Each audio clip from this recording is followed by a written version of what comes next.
Today we're going to start a new topic on being holy and blameless in God's sight. आज हम एक नए विषय को शुरू करेंगे कि परमेश्वर की दृष्टि में हम निर्दोष और निष्कलंक पवित्र कैसे रहें।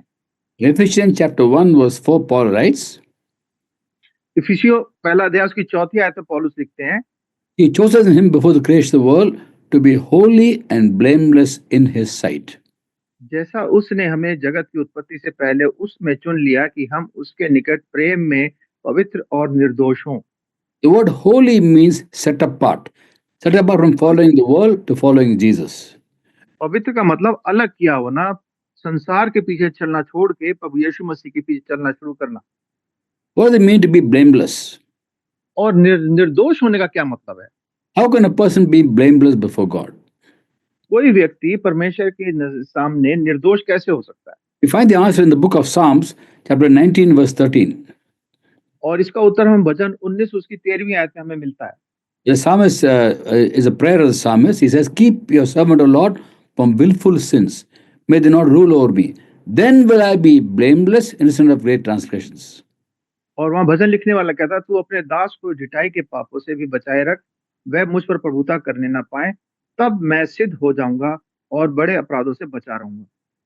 And when you willfully sin, then we can be blamed. But sometimes we sin without knowing, because we say something, somebody gets hurt, and they think we sinned against them, but you don't mean it. So we are blameless in that sense. कई बार हम जो काम हमारे कुछ बात आ जाती है, पर हम वो जानबूझ के नहीं करते और उसका लोग हमको उसका दोष लगाते हैं, पर हम उसमें हम निर्दोष हैं कि हमने जानबूझ के नहीं किया। So willful sins means being blamed. We are to be blamed. Don't do willful sin, then we are blameless.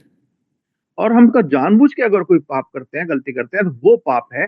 पर अगर हम अनजाने में कुछ करते हैं, वो पाप नहीं है। Nirdosh, we are blameless. निर्दोष निर्दोष। Now, being set apart means to be holy unto Jesus, to imitate the life of Christ. और अलग होने का मतलब है कि हम परमेश्वर संसार से अलग होकर प्रभु यीशु मसीह की का अनुसरण करने के लिए अलग किए गए हैं। We're chosen before the foundation of the world for the primary purpose of being holy and blameless in His sight. और हमें जगत की उत्पत्ति से इसलिए पहले चुना कि हम उसकी नजर में निर्दोष और पवित्र मिले ठहरें। We're going to see what does it mean to be in His sight. उसकी नजर में निर्दोष होना, उसकी नजर में क्या मतलब है? As compared to being holy in His sight, what is the meaning of the opposite of that? Being holy in the sight of people.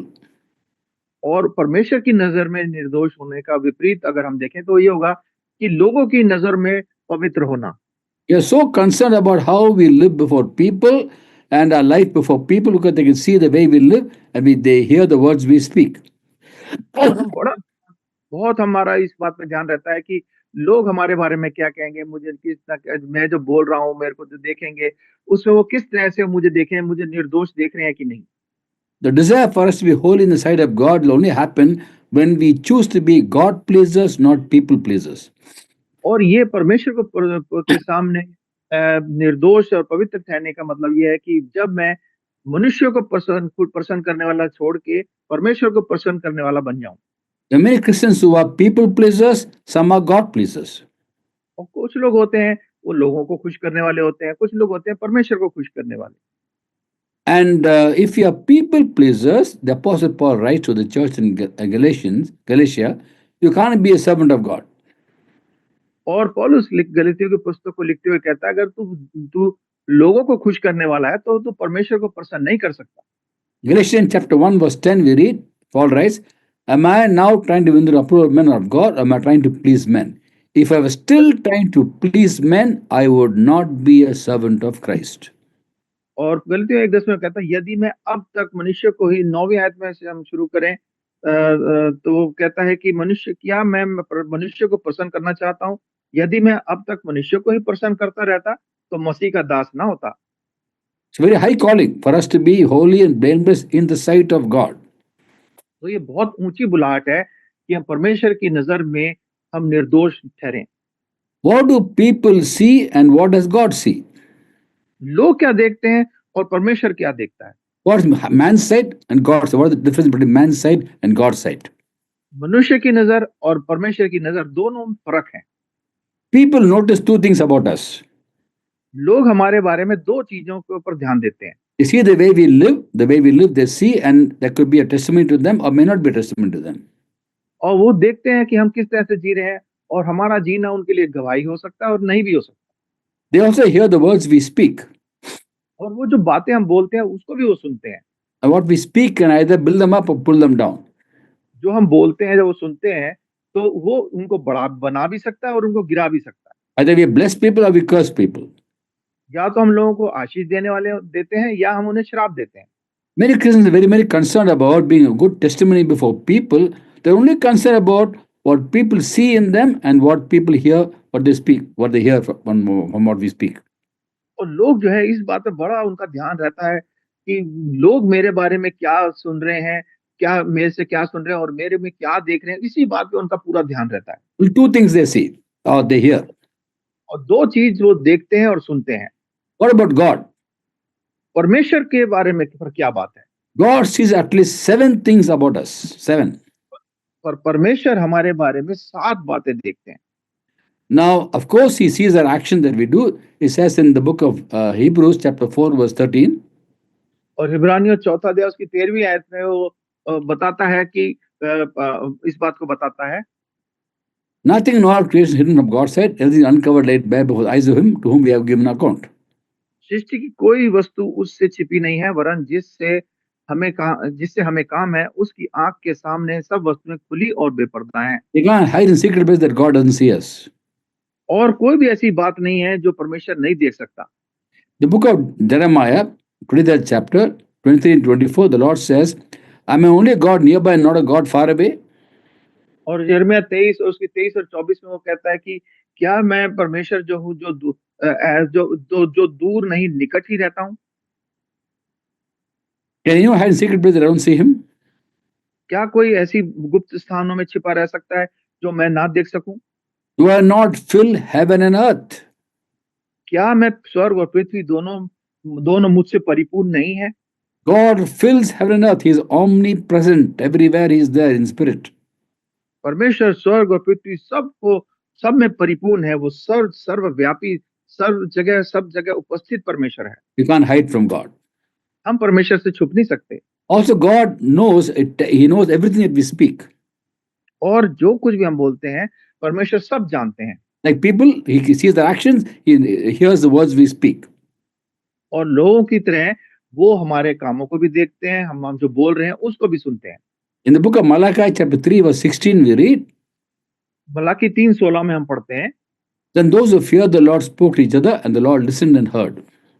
तब यहोवा का भय मानने वालों ने आपस में बात की और यहोवा ध्यान धरकर उनकी सुनता था। These two things that people see, God also sees. और ये दो चीजें जो लोग देखते हैं, सुनते हैं, वो परमेश्वर भी सुनते और देखते हैं। But God examines 5 more things. और परमेश्वर 5 चीजें और हैं और देखते हैं। What are the 5 things? वो 5 चीजें और क्या ध्यान देते He हैं? examines our hearts. वो हमारे हृदयों को जांचते हैं।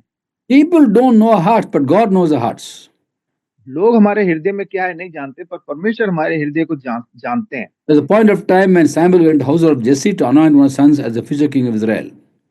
और एक समय आया था जब शमूएल जस्सी के पुत्रों को इजराइल का राजा नियुक्त करने के लिए उसके घर में जाते हैं। He is the eldest son Eliab, वो एलियाब को देखता है सबसे पहले शमूएल, and he thought to himself. He didn't say anything. और वो अपने मन में सोचता है, उसने बोला कुछ नहीं, मन में सोचता है Surely the Lord does not understand this before the Lord. कि यही है जो परमेश्वर का नियुक्त और चुना हुआ व्यक्ति है, वो यही होगा। The Lord told Samuel in 1 Samuel 16:7, और पहला शमूएल 16 उसकी 7वीं आयत में हम पढ़ते हैं, do not consider his appearance right, for I rejected him. और परमेश्वर उसे कहते हैं कि उसके शमूएल ने उससे कहा, ना तो उसके रूप पर दृष्टि कर, ना उसकी डील डॉल ऊंचाई पर, क्योंकि मैंने उसे अयोग्य जाना है। God does not look at things man looks at. Man looks at outward appearance. God looks at the heart. क्योंकि यहोवा का देखना मनुष्य का सा नहीं है, मनुष्य तो बाहर का रूप देखता है, परंतु यहोवा की दृष्टि मन पर रहती है। The heart of man is the inner man, the spirit of man, the breath of life deep within us. और जो मनुष्य का हृदय है, जो उसके अंदर प्राण है, वो उसके अंदर है, वो छुपा हुआ अंदर है। People don't know our hearts. तो लोग हमारे हृदय को नहीं जानते, मनों को नहीं जानते।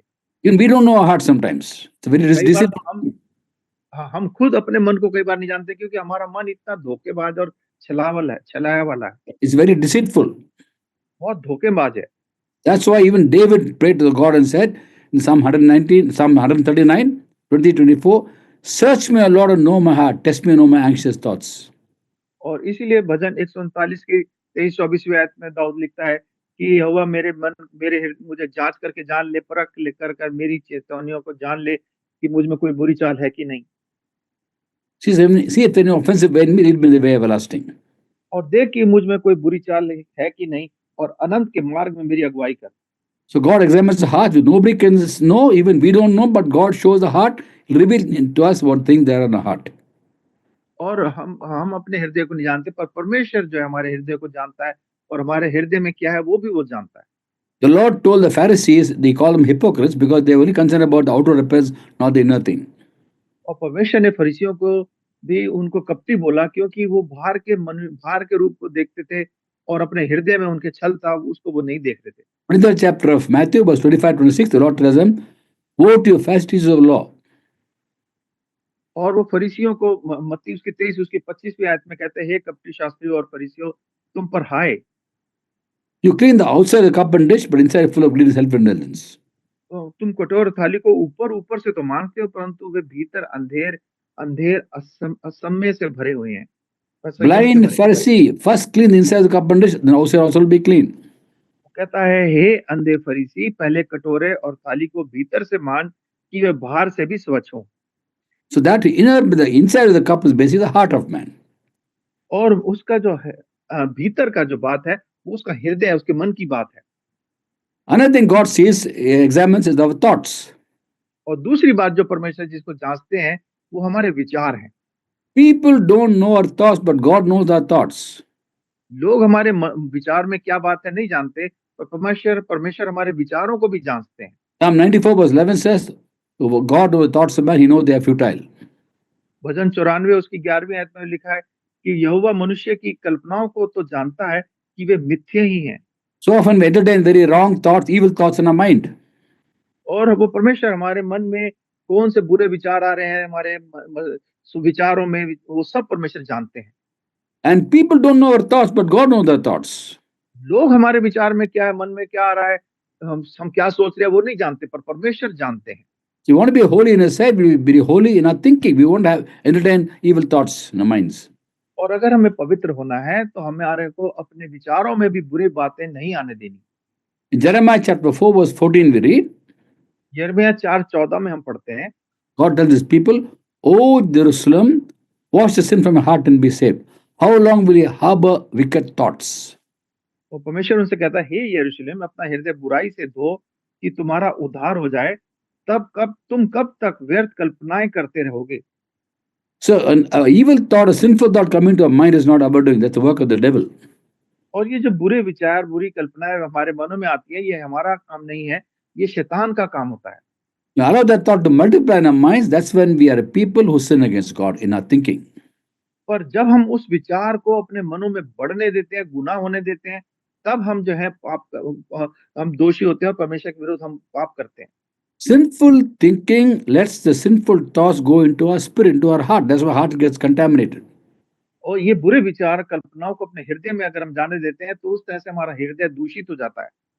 You have to guard our hearts. It's a wellspring of life. हमें अपने हृदयों की रक्षा करनी है क्योंकि वहां से जीवन का सोता है वो। God examines our ways, the way we live. He knows the words we speak. He examines our hearts. He examines our minds. He also examines the motivation behind our thoughts. और परमेश्वर हमारे हमारे कामों को जानते हैं, हमारे हमारे बातों को सुन जानते हैं, हमारे हृदय को जांचते हैं, हमारे मन को जांचते हैं और हमारी मनसा क्या है उसको भी वो जानते हैं। For example, in First Chronicles 28 chapter verse 9, David tells Solomon, और पहला इतिहास उसके 28वीं उसकी 9वीं आयत में दाऊद जो है सुलेमान को बताते हैं, and you, my son Solomon, acknowledge God the Father, serve with wholehearted devotion and a willing mind, for the Lord tests every heart and understands every motive behind the thoughts. वो कहता है हे मेरे पुत्र सुलेमान तू अपने पिता के परमेश्वर का ध्यान रख और खरे मन और प्रसन्न जीव से उसकी सेवा करता रहे क्योंकि यहोवा मन को जांचता और विचार में जो कुछ उत्पन्न होता है उसे समझता है। यदि तू उसको खोज में रहेगा तो वो तुझको मिलेगा, यदि तू उसे त्याग देता हुए सदा तुझे भी त्याग छोड़ेगा। Now, how do you know what does it mean to examine the motivation behind the thought? और अपने मन के जो विचार हैं उसके पीछे क्या मंशा है, उसका क्या मतलब है? It examines what makes us think what we think. वो कहता है कि जो हम सोच रहे हैं वो क्या बात है जो हमारे को वो सोचने के लिए मजबूर कर रही है। For example, take Samuel going to the house of Jesse. उदाहरण के लिए अगर हम देखें, जैसे शमूएल जो है जैसी के घर जाता है The previous day, he has told one of his sons that Jesse is going to be king of Israel. और उससे एक दिन पहले उसको संदेश मिला था परमेश्वर से कि उसमें से इसके जस्सी के से बेटों में से एक बेटे को मैं इज़राइल का राजा करके चुनूंगा। The Lord did not say which son is going to be. परमेश्वर ने नहीं बताया कि वो कौन सा बेटा होगा He did not give the name of the son. He only said one of the sons is going to anoint as the future king of Israel. और उसको ये नहीं बताया कौन सा बेटा होगा, बस ये बोला कि उसके बेटों में से एक बेटे को तू अभिषेक करेगा, वो जिसको मैंने चुना है। Next day, Samuel goes to the house of Jesse. और अगले दिन ये शमूएल जस्सी के घर जाते हैं। All the sons are there except David. David is outside. He's looking out the father's sheep. Dawood को छोड़ के सब बेटे घर में थे, दाऊद भेड़ बकरियां चरा रहा था। Samuel is the eldest son. और शमूएल के पास जस्सी सबसे बड़े बेटे को भेजता है। And he thought to himself, 1 Samuel 16:6, surely the Lord's anointed stands there before the Lord. और पहला शमूएल 16:6 में वो देखते हैं, जब उसने एलियाब को दृष्टि करके सोचा, निश्चय जो यहोवा के सामने है वही उसका अभिषेक होगा। And the Lord knew what he was thinking. और परमेश्वर जानते थे कि शमूएल क्या सोच रहा है। And he tells him, don't consider appearances, I rejected him.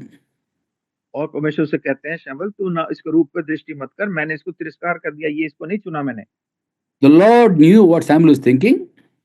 परमेश्वर जानते थे शमूएल क्या सोच रहे हैं।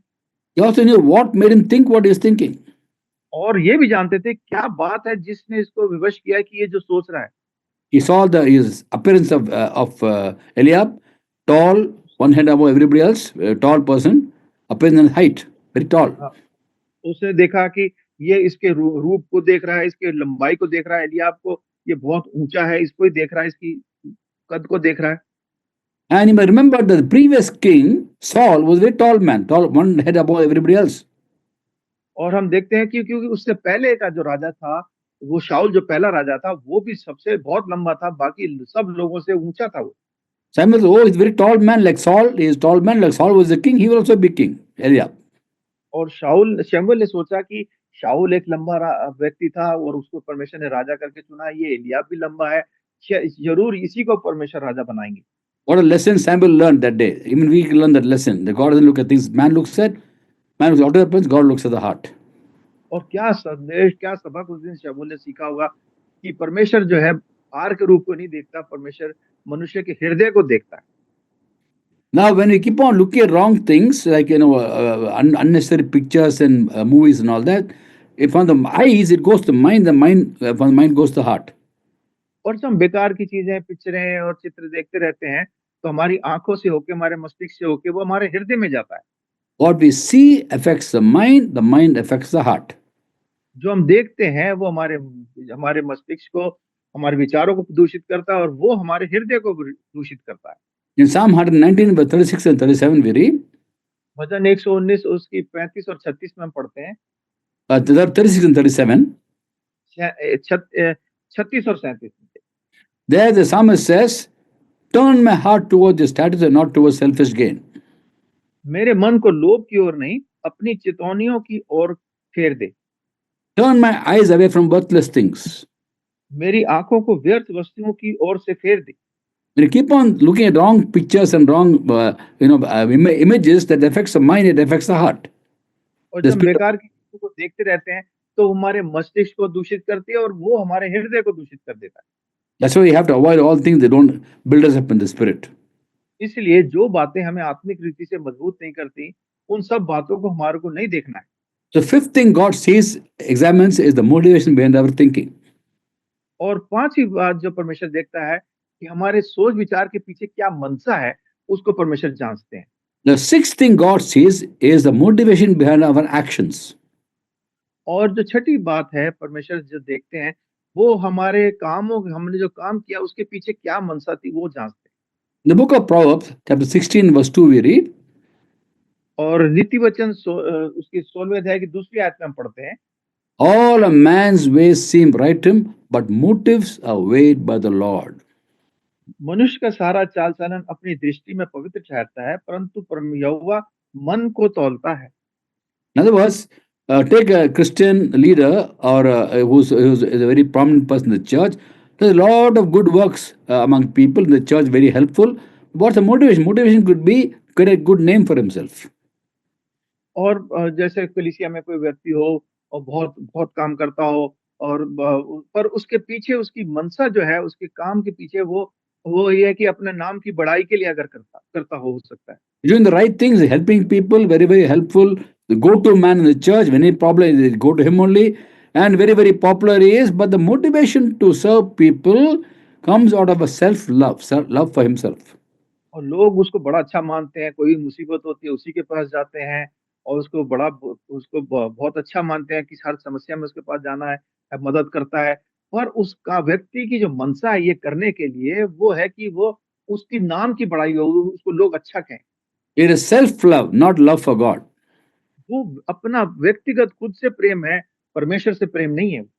Our serving people should come out of a love for God. और हम जो लोगों की सेवा करते हैं, वो हमें परमेश्वर के प्रेम के द्वारा करनी चाहिए। In Hebrews chapter 6, verse 10, we read, इब्रानियों 6 अध्याय उसकी 10वीं आयत में हम पढ़ते हैं, is written, वहाँ लिखा है, God is not unjust. He will not forget your work or the love you have shown him as you helped his people and continue to help them.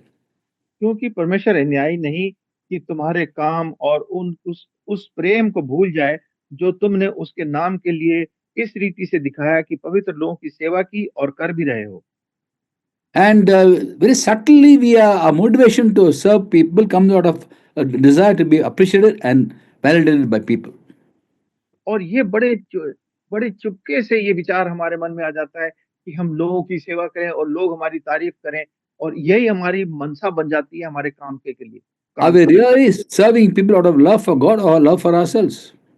और क्या हम जब लोगों की सेवा कर रहे हैं, तो क्या वो पर उनसे प्रेम के कारण है, या हम अपने प्रेम के लिए, अपने नाम के लिए ऐसा कर रहे हैं? Remember the time the Lord asked Simon Peter questions. Simon, son of John, do you love me more than these? और पतरस से प्रभु यीशु मसीह 3 बार पूछते हैं, पतरस क्या तू मुझे इन सब से ज़्यादा प्रेम करता है? You say, you know, I love you, Lord. कहता हाँ प्रभु, आप जानते हैं, मैं आपसे प्रेम करता हूँ। Feed my lambs.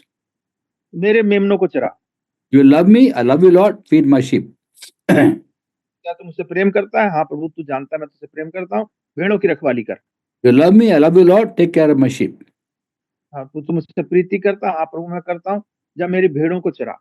21st chapter of John, verse 15 to 17. 3 times he asked him, like 3 times Peter denied Jesus. This time 3 times asked him, do you love me? और यूहन्ना 21:15 से 17वीं आयत में हम पढ़ते हैं, 3 बार प्रभु से पूछते हैं, क्या तू मुझसे प्रेम करता है? पतरस कहता है, हाँ प्रेम करता हूँ।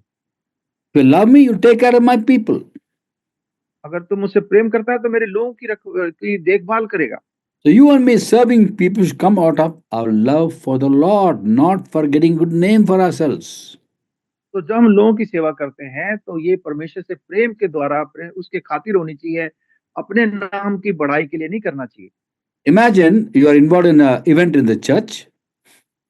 मान लीजिए आप कलीसिया में किसी कोई काम हो रहा है, और आप भी उसमें काम कर रहे हैं। A lot of people helping out to make a success of the particular event in the church. Could be outreach meeting, could be a revival meeting, something you're doing in the church. और कलीसिया में कोई सभा हो रही है, कोई function हो रहा है, और आप उस काम में आप भी काम सहयोग कर रहे हैं। You're working very hard. आप बड़ी मेहनत से काम कर रहे हैं, Very successful event takes place, और सब कुछ अच्छे से हो जाता है, and then they give you vote of thanks.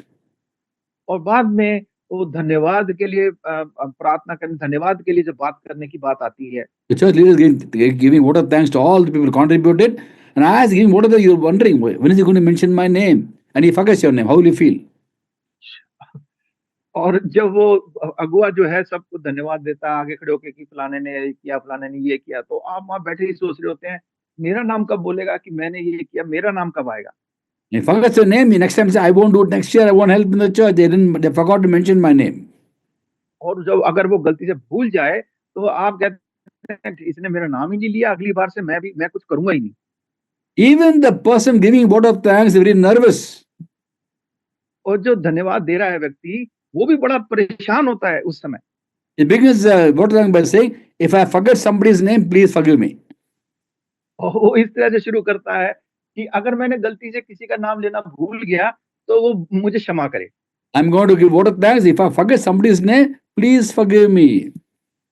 वो शुरुआत ही इस तरह से करता है कि मैं सब जिन लोगों ने काम किया उनको धन्यवाद देना चाहता हूँ, पर गलती से अगर किसी का नाम मैं भूल जाऊँ, तो मुझे माफ करे। He's holding a list. A list. Someone gave him the list. That list, your name is not there. और किसी ने उसको वो पर्ची दे दी जिसमें सबके नाम है और उसमें आपका नाम नहीं था। What's your response when people don't appreciate what you're doing in the church or तो anywhere? तो जब ऐसा हो जाता है और आपके नाम की तारीफ नहीं होती, आपको कोई आपको वो नहीं करता, तो तब आपका कैसी प्रतिक्रिया होती है? Here, the motivation for service is not love for God. It's basically wanting a name for yourself. Everyone should know that I helped, I did so much in the church, and then you feel very happy going back. और आपने जो काम किया उसके पीछे मंशा आपकी अपने नाम की बड़ाई थी, वो परमेश्वर के प्रेम के खातिर नहीं था। और आप जो है वो उसका नाम आपका नाम जब ऊँचा हो जाता है, तो आप बड़े खुश होके सभा से वापस जाते हैं। In the church event, the most nervous people are the people who give vote of thanks. और कलीसिया में सबसे जो परेशान लोग होते हैं, जो चिंता में लोग दिखाई देते हैं, वो होते हैं जिनको सबको धन्यवाद देना होता है। And therefore, let's understand why we are doing what we are doing. Is it out of love for God? Every small thing we do, God takes note of. तो हमें ये देखना चाहिए जो भी हम काम कर रहे हैं, क्या परमेश्वर की बड़ाई के लिए, उससे प्रेम के खातिर कर रहे हैं? क्योंकि परमेश्वर हर हमारे से छोटे काम का भी वो लिखा रखता है। Matthew 10:42 says, "He who gives a cup of cold water to the least of God's people will not lose the reward." और मत्ती 10:42 में लिखा है, जो इन छोटे से छोटे को जो मेरा चेला जानकर एक कटोरा ठंडा पानी भी पिलाता है, उसको उसका प्रतिफल किसी तरह से वो नहीं खोएगा। So the sixth thing God sees is motivation behind our actions. तो ये 6 बातें थी जो परमेश्वर देखता है हमारे कामों के पीछे क्या मनसा हमारी हमने जो काम किया उसके पीछे कौन-सी मनसा थी। The seventh is that He examines the motivation behind the nice words that we speak to people. और सातवीं बात जो परमेश्वर जाँचते हैं वो ये है कि जब हम किसी की बड़ाई करते हैं, किसी को अच्छा बोलते हैं, उसको बड़े अच्छी-अच्छी बातें करते हैं, उसके पीछे हमारी क्या मनसा है। In John chapter 5, verse 44, Jesus says, और यूहन्ना 5 उसकी 44 आयत में प्रभु यीशु मसीह बोलते हैं, "How can you believe if I accept praise from each other but make no effort to obtain the praise that comes from God?" तुम जो एक दूसरे से आदर चाहते हो और वो आदर जो अद्वैत परमेश्वर की ओर से नहीं चाहते, किस प्रकार विश्वास कर सकते हो? So sometimes we go and tell nice things to people, so they tell nice things about us. और कई बार हम लोगों को जाके अच्छी-अच्छी, मीठी-मीठी बातें बोलते हैं ताकि वो भी हमारे लिए अच्छी-अच्छी हमारी मीठी बातें करें। And if nobody says something good about you, you go and tell something good about them, they'll return back the compliment. और आप उनके बारे में अच्छा-अच्छा बोलते हैं, फिर वो भी आपको आपके बारे में अच्छा-अच्छा बोलते हैं और आप दोनों खुश हो जाते हैं। I've noticed sometimes when you go and tell somebody, "You're looking very nice today," and he'll say, "You're also wearing a nice shirt." और अगर आप किसी को बोलते हैं भाई आज आप बहुत अच्छे लग रहे हैं, तो वो भी ज़रूर आपको बोलेगा, हाँ भाई आपने भी बड़ी अच्छी कमीज़ पहनी हुई है आज। And imagine you are wearing a very nice dress, nobody saying anything good about that. You go and tell somebody else you're wearing a nice shirt, you expect him to say, "You also are wearing a nice shirt." और आपने अगर बड़े अच्छे कपड़े पहने हुए हैं, अच्छे से सूट पहना हुआ है और आप जाते हैं किसी को बोलते हैं कि भाई आपने बड़ा अच्छा पहना है और आप ये आशा करते हैं कि ये भी आपको बोले कि हाँ भाई आपने भी बहुत अच्छा सूट पहना है। Sometimes we say good things to people, not because we really appreciate that person. It's just that we want them to think, "Oh, he spoke real nicely about me," and they remember you when he said nice thing. That's why we say good things to people, about good people to them. और कई बार हम लोगों को अच्छी-अच्छी बातें इसलिए बोलते हैं कि ताकि वो याद रखें और बोले भाई इस व्यक्ति ने मेरे लिए ऐसी अच्छी बात करी थी, बड़ा अच्छा आदमी है। He really thinks that you're giving a compliment and you mean what you say, but you don't mean what you say. और आप उसको कॉम्प्लीमेंट दे रहे हैं, उसकी तारीफ़ कर रहे हैं, पर वास्तव में आप जो बोल रहे हैं, वो उसके पीछे आपकी सच्चाई नहीं है। And he gets fooled very easily. और वो जो सुन रहा है व्यक्ति वो धोखे में आ जाता है, वो मूर्ख बन जाता है। There's a saying that you can fool all the people sometime, some people all the time, never all the people all the time. और एक कहावत है कि आप कुछ लोगों को हर समय मूर्ख बना सकते हैं, कुछ लोगों को कभी-कभी कर सकते हो, पर सब लोगों को हर समय मूर्ख नहीं बना सकते। Let me repeat that. You can fool all the people for some time. आप सब लोगों को कभी-कभी मूर्ख बना सकते हो, Some people all the time. कुछ लोगों को हर समय मूर्ख बना सकते हो, Never all the people all the time. पर हर समय हर सब लोगों को मूर्ख नहीं बना सकते। I have one more thing to add to that. और उसमें एक बात और भाई जोड़ रहे हैं, You can never fool God at any time. आप परमेश्वर को तो कभी भी मूर्ख धोखे में नहीं रख सकते, उसको मूर्ख नहीं बना सकते। He knows everything. परमेश्वर सब जानते हैं, 7 things he sees. 7 बातें हैं जो परमेश्वर देखते हैं, Our actions, हमारे कामों को, words, हमारी शब्दों को सुनते हैं, our thoughts, हमारे विचारों को जाँचते हैं, the motivation behind thoughts, हमारे म हमारे विचारों के पीछे क्या मनसा है उसको जाँचते हैं, our hearts, हमारे हृदयों को जाँचते हैं, motivation behind thinking, motivation behind actions. हमारे हमारे सोचने के पीछे क्या मनसा है, हमारे कामों के पीछे क्या मनसा है, उस दोनों को जाँचते हैं। Motivation behind the good words that we speak to people. और हम जो अच्छे-अच्छे शब्द दूसरों को बोलते हैं, उसके पीछे हमारी क्या मनसा है, उसको भी जाँचते हैं। I told you sometimes we don't even know what is in our hearts. और आपको जैसे बताया, कई बार हमें पता ही नहीं होता हमारे हृदय में क्या चीज़ें हैं। How can we really please God then? How can we really be a person who's holy and blameless in His sight? तो हम कैसे परमेश्वर को प्रसन्न कर सकते हैं? कैसे उसकी नज़र में निर्दोष और पवित्र सामने उसके रह सकते हैं? Depend on the Holy Spirit to show us our hearts and reveal to us. हमें पवित्र आत्मा जी पर निर्भर होना है कि वो हमारे हृदयों को अंदर क्या है उसको प्रकट करे। When you go to God in prayer, in Psalm 90 verse 8, we read the Psalm of Moses. और मूसा का जो भजन है, भजन 90 उसकी 8वीं आयत में हम पढ़ते हैं, He says, "You have set iniquities before you, our secret sins in the light of your presence." तूने हमारे अधर्म के कामों से अपना को तूने हमारे अधर्म के कामों से अपने सम्मुख और हमारे छिपे हुए पापों को अपने सम्मुख मुख की ज्योति में रखा है। Chupa ye papon. That means secret sins. He illuminated, He reveals it to us, His light in the presence of His, in His presence, the light is all illuminated. हाँ, उसने हमारे छुपे हुए पापों को उसकी सामने उसकी नज़र में सब कुछ ज्योति में हो जाता है, सब कुछ प्रकट हो जाता है। When you go to God in prayer, ask Him to show your heart. He's the convictor of sin. He'll show you something wrong, and the motivation, He'll reveal to us the motivation, and He set things right. हमारा परमेश्वर जो है वो उससे प्रार्थना करें कि प्रभु मुझे दिखा और वो प्रकट करेंगे और हम उसको अगर मानेंगे तो वो हमारे को सब कुछ सही करने में भी मदद करेंगे। Every time you go to God in prayer, take some time in the beginning itself to ask Him to show your heart, your mind, everything, and to please Him in a way that is holy, be holy and blameless in His sight. तो जब भी हम प्रार्थना के लिए जाएं थोड़ा समय प्रार्थना में इस बात पे बिताएं कि प्रभु आप मेरे हृदय में मेरे मन में क्या बातें हैं उसको आप प्रकट करें ताकि मैं उसको आप उसे ठीक कर सकें और फिर आपके सामने पवित्र और निर्दोष होकर सामने आ रह सकूं। Right before God, you'll also be right before people. Some will accept it, some will not accept it. Doesn't matter.